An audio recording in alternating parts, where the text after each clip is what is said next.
offer a continuing program of practical work in the 10. Chaim? I thought the question would be, can I join Women Cab U11? Yeah, very inspiring. Thank you so much for this example. It's not exactly practical work in the 10 today. I was asked to explain about the concept of shots and gabay. You guys know what that is? You do, huh? Okay, that's great. Mainly because I don't, honestly. I never did. And from the excerpts that I took from the lessons, I've never actually bothered to explain what shots and gabay actually are. Okay, he said there's a lot of it written about it in the Zohar, but I didn't find any lessons when we actually studied the Zohar where it's written about it. Okay, so let me read you some excerpts from Rav's lessons on that, and then we'll talk about how to deal with it, okay? What it actually means, practically. So, in one lesson he said, shots, gabay should take into consideration the general state of the 10 and accordingly direct the boat where everyone is sitting in toward the right goal.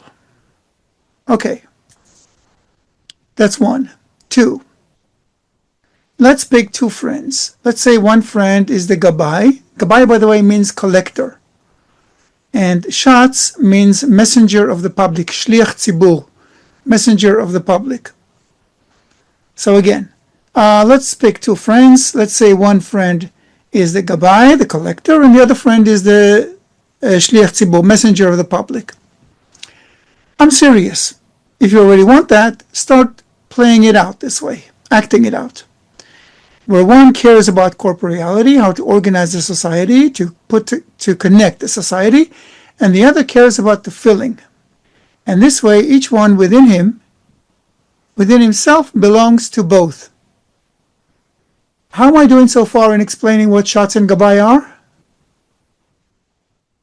Excellent, huh?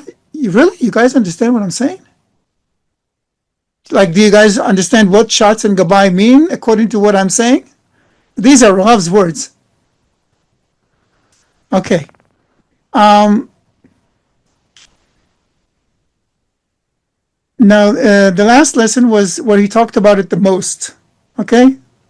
Check this out. What will be the role of shots and gabay if we, as a 10, are seated, each one with both hands on his oar, in the boat? This big oar, everyone's pulling together the oar. Like in those slave boats from centuries ago. Yes, Mario, I agree. So what should gabay and shots do when in each one there is both a gabay and a shots, and there's the general one? If we can picture the gabay sitting at the end of the boat and awakening us, and the shots sitting at the beginning of the boat, and both are managing us, and we are sitting by the oars, and that's how we're advancing. So what is the role of the gabay? What is the role of the shots? What is our role? And the boat is really moving along nicely, and all of us are connecting to the works of the gabay and the works of the shots, and all of us are looking at each other, how we operate together in revealing the evil.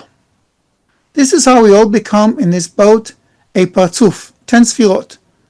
A parzuf where the keter does not work, and neither does malchut, and all the sfirot in the middle between keter and malchut operate in revealing the evil and covering with good. Speak among yourselves, it was probably a workshop then, speak among yourselves how to establish the situation. You can talk about anything. This means that we should aim ourselves, each one about the gabay and the shots, so that in our boat, we all work together in this synchrony. You guys already understand how to synchronize everything, right? Together, each and every oar each thought, each desire, and the direction, of course, will be directed by the shots and the gabbai. One gives the direction, the other is in charge of the deficiency, and this is how we walk. Okay. And in the beginning of that lesson, he said explicitly, I don't want to explain, to elaborate on the differentiation between the gabbai and the shots. That's for later. And that later, as far as I can recall, never actually came. So, why am I saying all that? Because we heard in the Avutim that there was some confusion and even some conflicts as to what gabbai and shots should do, and the roles conflict, and people have arguments about people not fulfilling their duty correctly, etc., etc., etc. When there is no clear definition of how to fulfill correctly that role, either role. Okay? So, what did we do instead in Petach Tikva? We just dropped it. No one talks about Shatz Gabbai anymore. And even those who do, there are tens that still use the term, but they don't actually refer to Shatz and Gabbai. What they refer to is two friends who are on connection duty on that day. And that's what everyone calls it these days, almost everyone. Connection duty. I have my weekly connection duty with another friend, and we are in charge of keeping the 10 alive, and in connection with the Creator and with each other during that day. So we do the lineups for the Zoom meetings, for the workshops, for maybe a daily task, and things like that. Okay? Or maybe if we're planning a meal, then a lineup for the meal or something like that, or maybe a topic for discussion, whatever.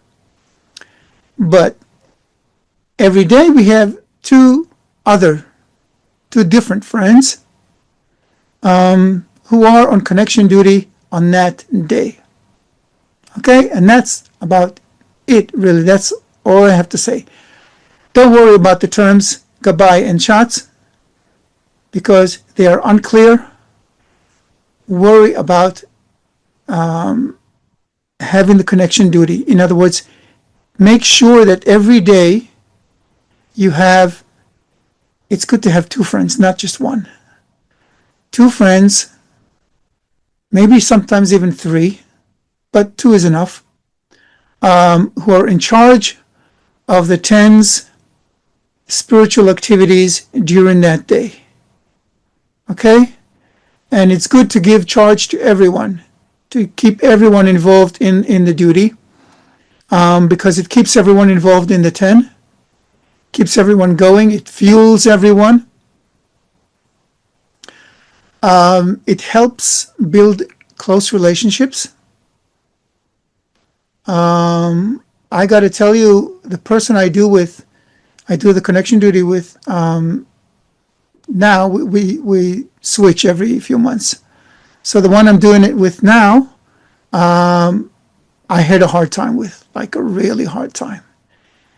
And just by starting to work on it together, now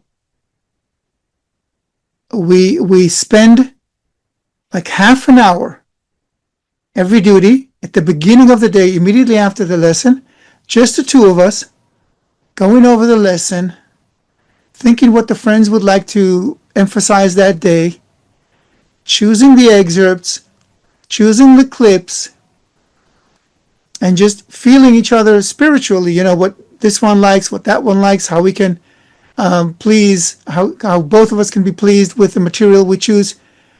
You can imagine what this did to our relationship, right? So a connection duty is an awesome opportunity for connection, for creating unity. And it's best if that friend is picked random, because I wouldn't pick that friend, it was picked for me.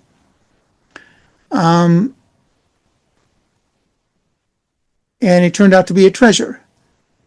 So that's what I would suggest. Just, do it randomly, do it by turns, swap teams and pairs, and just use it. Use the opportunity to create connections among yourselves, among the people on duty, and just to enliven the 10 spiritually. And don't worry about definitions. Okay? That's all I have about that. Am I out of time, Richard? All right. So any quick questions about that? Remember, you can either put your hand up or you can just open your mic and ask. Mm-hmm. Yeah. I have a question. So we are 7 active friends, and we each take a day of the week. It's not the same day every week, but we switch it up. But I'm just wondering about the advisability of having 2 friends versus just a single friend in a small group, small 10 like ours. 2 things. In that case, it depends on how much burden it puts on the friends. If you divided yourselves into pairs, then you do at least two duties per week. It might be a bit of a burden. You need to check. Another thing, we also incorporate in the duty friends who are less active to the point of being inactive. Even them, we incorporate in the duty. We don't put them in pairs. We add them as a third person. But that way it keeps them connected. They may not participate, they may not be active, but they watch what we do, and we send them messages, we text them, and it keeps them connected. And then all of a sudden you see that they join a Zoom meeting, maybe even with their cameras off, or they all of a sudden join the 10's weekly meeting. It keeps them connected. That way we manage to keep friends who would otherwise simply drop out altogether. And we try to keep everyone connected, no matter how remote the circle they chose to be in for that moment in their lives, because you never know when they might wake up again. As long as they are not negative in any way, we embrace everyone as much as they can participate, and as much as we can embrace them, because they're inactive. But we always leave an open door, and they know it and feel it. So if you have inactive friends in your 10, because you said you're only 7, you may also have inactive friends in your 10, then maybe it's a way for you guys to kind of, in a friendly way, try to bring them closer. Maybe just, add them, even if it's just formally. They're not really participating, but they know that they belong to something. I would encourage that, as long as they're not negative, as long as they don't throw any negative comments or anything like that, or don't show resistance. In that case, just leave it. But if they don't resist, keep the door open. Okay? Amanda. Richard, stop me when you need to. Thank you, Chaim, and everyone. So if the shots and goodbye roles seem to be working well in our 10, I like the way you summarized it there, the direction and the deficiency. Are you recommending we still do away with them and just make a connection team? We might need to tweak ours by doing a bit more random tearing, but it seems to flow well for us. No. If something works, keep it working. As simple as that. Okay? No need to fix what's not broken. Yes, Diana. Yes, hi. I have a question. When we have seminars during the lesson, is the Shad's and Gabai's responsibility to guide the whole 10, or how does it work? What do you have? What would you ask in the beginning? What do you have? If we have a seminar during the lesson, Workshop. Yeah. yeah, workshop. Is it Shad's and Gabai's responsibility to guide the 10? During the lesson? Yeah, like if we have a seminar when Like in the preparation for the lesson, or no seminar when they ask the question and we all have to answer that. Sometimes there's an active workshop. There's usually an active workshop in the preparation for the lesson or in the lesson itself. Right. No. In the workshop, everyone's equal. Everyone. In any workshop, everyone's equal. Forget about the lesson. In any workshop you do, everyone. What's the point of the workshop? The basic rule of the workshop is that everyone is equal. Okay? Thank you. I have a question, Chaim. Mm-hmm. For those groups that don't have an organization, can you tell us how to start out and what the rotation is? An organization of connection duty? That's correct. Have one friend do a random division of the 10 into pairs. And each pair will get a day in the week out of the 7. On that day, the pair is responsible for the content of the meetings, the excerpts, the clips, maybe a workshop question, maybe a daily task, maybe some game you want to play in the chat, like a compliments game, or creating a prayer together. You can do whatever. Be creative. It's the pair's duty to be creative in connecting the 10. And how they do it is their own decision. Let them be creative in this, as long as it's in the direction of connection. They can decide that they want to end each meeting with a song. They can do whatever they want. A BB song, I mean. Okay? I have a question here. So it sounds like it's important, whoever's on connection duty, it's important for those two friends to meet together and discuss it. Yeah, otherwise how would they create all the lineups and all the content?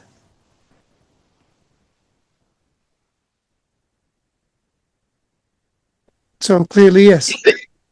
Is it important that we stay on the topic of the lesson, like that we prepare ourselves for the upcoming lesson?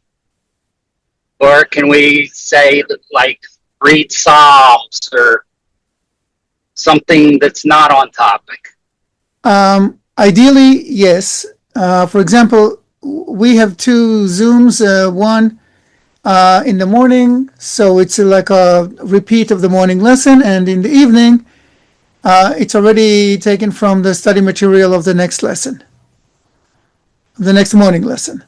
However, there were times when we would read from the weekly portion some excerpts because Rav recommended it. And now we heard in a talk that Rav recommended reading Rabash. So now we read the Rabash regardless of the next day's morning lesson. And so it's not, set in stone. And besides all that, we have a 5-minute before bedtime Zoom where we read something from the next morning's lesson. But it's very short, and few friends participate. So it's not a must. I know that some tens read Psalms because I don't know, it touches them or they relate to it. It's each ten's decision, basically. But if you go for the day before, for the morning lesson material and the next day's material, you're always kind of in the safe zone. Okay, you can't miss with this.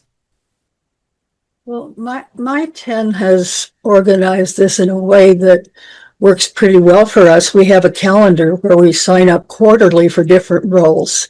And for every day, we have a gabbai, a shots, and a backup who steps in if someone can't do their role.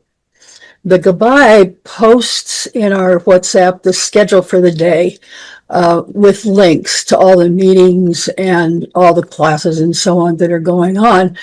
And the shots sends inspirational messages of some sort to the group through WhatsApp. If there's anybody in my 10 here and I've left something out, let me know, but that's kind of what we've done. So you divided the roles between them, basically. Yes, and on a rotating basis. Okay, if it works for you, keep it going.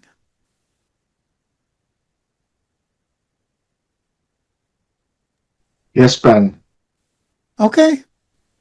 So Ben, yes. we have one friend in our 10 who does not attend the morning lesson at all. And he tends to bring like the basics of Kabbalah and the spiritual states videos, plays them like from start to finish, and we don't have workshops about it or anything. I just wonder, I don't know what to do, if that's okay, or During those meetings? yeah, during our we have 2 meetings a day for 20 minutes, and basically it's when that friend is our connection coordinator, we watch those videos. But they're very basic. They're not really anything to do with the morning lesson or anything like that. So this is something you need to talk about. You have a TENS weekly meeting? We don't have a TENS weekly meeting. That's a problem. That's where it begins. Every 10 must have a Yeshiva Chaverim every week.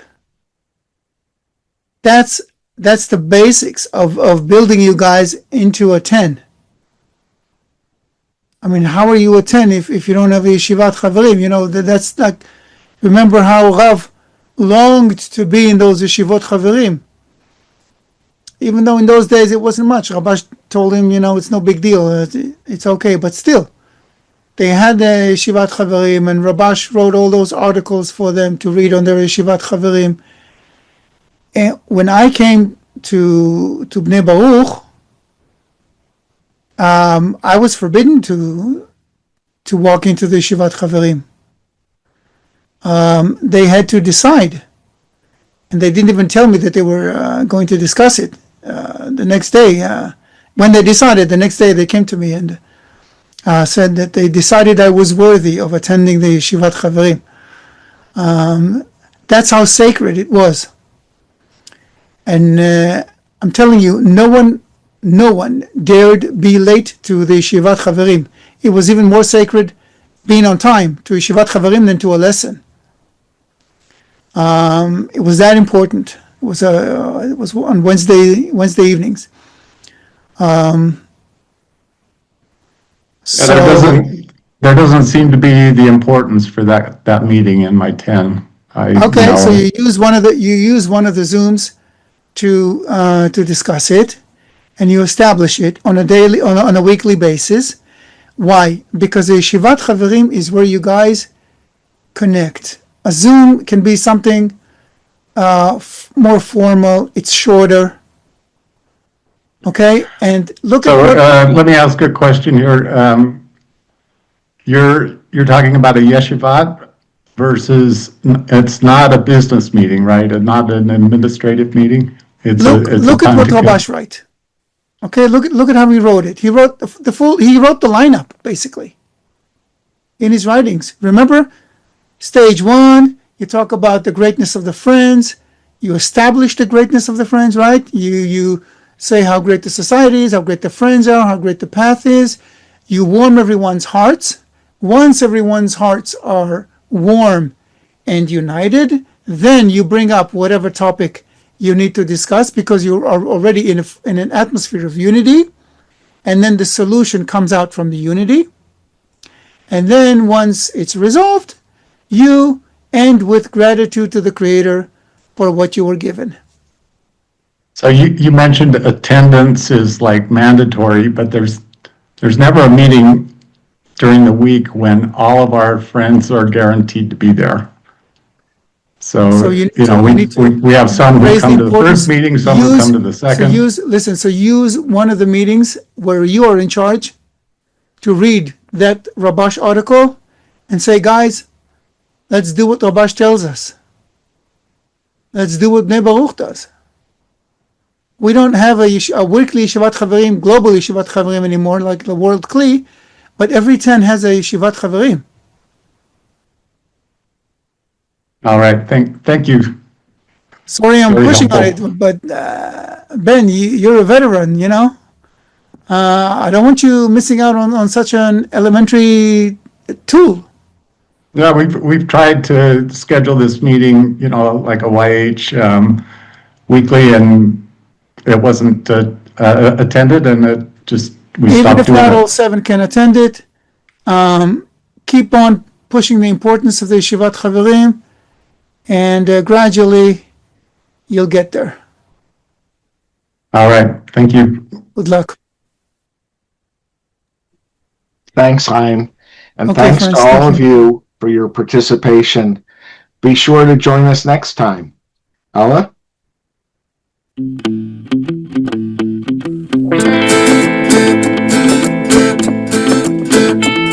Con tu sello y en tus manos está mi vida, que quiero reconocerte en la oscuridad. Ese fuerte viento no podrá desviarnos y encontrarnos otra vez en la eternidad. Las sombras que me separan de la vida me ocultan la verdadera realidad, pero junto a ti amanece un nuevo día y tu luz se viste en toda la humanidad. Brilla, la luz ilumina en tu corazón. Mira, elevo un deseo sobre la razón. Y brilla, la luz ilumina en tu corazón.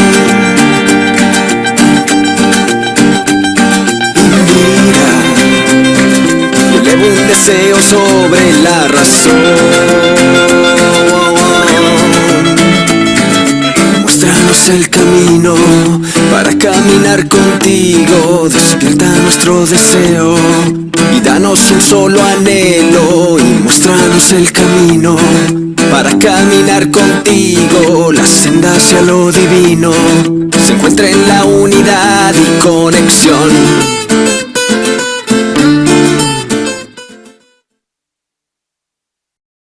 Hi, friends. Hi.